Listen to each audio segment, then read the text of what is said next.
Hello mga kaistorya! Ayan, nag-a-unwind kaming magpipinsan dito sa tabing dagat. Nagdala kami ng mga pagkain, tira-tira namin nung piyesta. Napakasarap kasi kumain sa tabing dagat. Talagang pumunta lang kami dito para dito kumain dahil napakasarap talagang kumain. At saka napaka-presko dito sa tabing dagat. Ayan, yung mga tira-tira naming ulam nung piyesta. Nagdala na rin kami ng saging at may mangga. Hindi nawawala din dyan ang ginamos na pantanggal ng umay. Ayan, nag-usap-usap kaming magpipinsa na mag-unwind kami dito sa tabing dagat para makapag-banding man lang din kami. Yan, dala namin ang mga tira-tirang ulam. Yan, napakasaya. Napakasaya talaga namin dahil sama-sama kaming kumakain sa baon namin. Yan, habang napakalakas ang hangin. Napakasarap ng simoy ng hangin sa tabing dagat. Talagang nai-enjoy talaga kaming magpipinsan sa aming banding. At hindi ko maiwasan at mapigilan ang kumain ng kumain.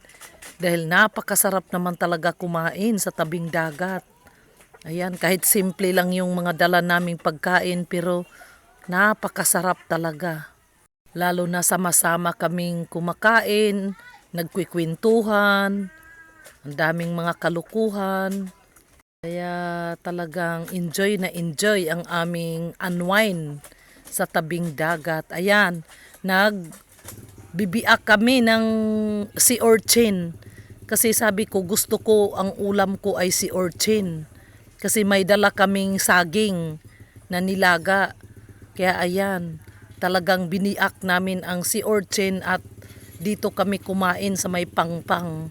Napakasarap talaga guys.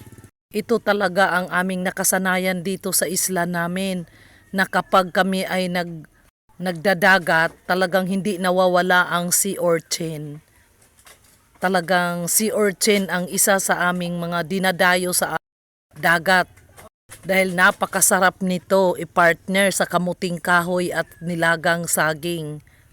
Dito naman tuwang-tuwa kami dahil ang mga pamangkin kong naliligo sa dagat, may nahuli silang vapor fish. Kung tawagin ito ay butiti. Nahuli nila ito habang sila ay naliligo sa dagat.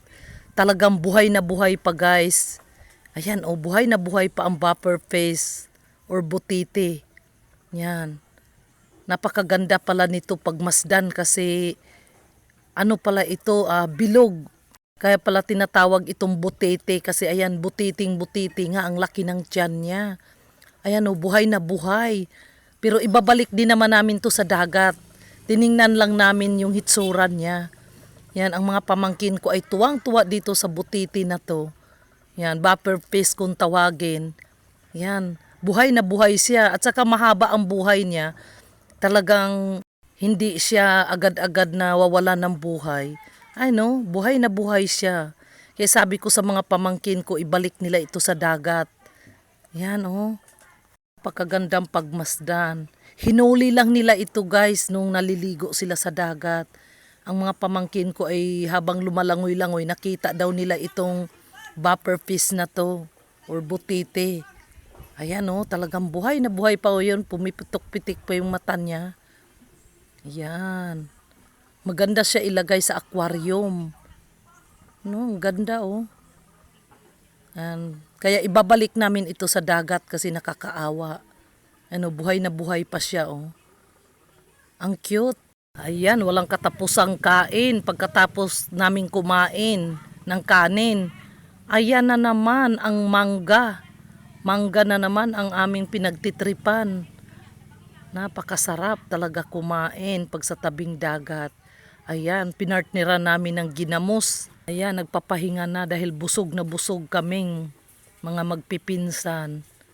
Ayan, napakasaya ng aming kwentuhan at banding habang kami ay nagpahinga sa cottage.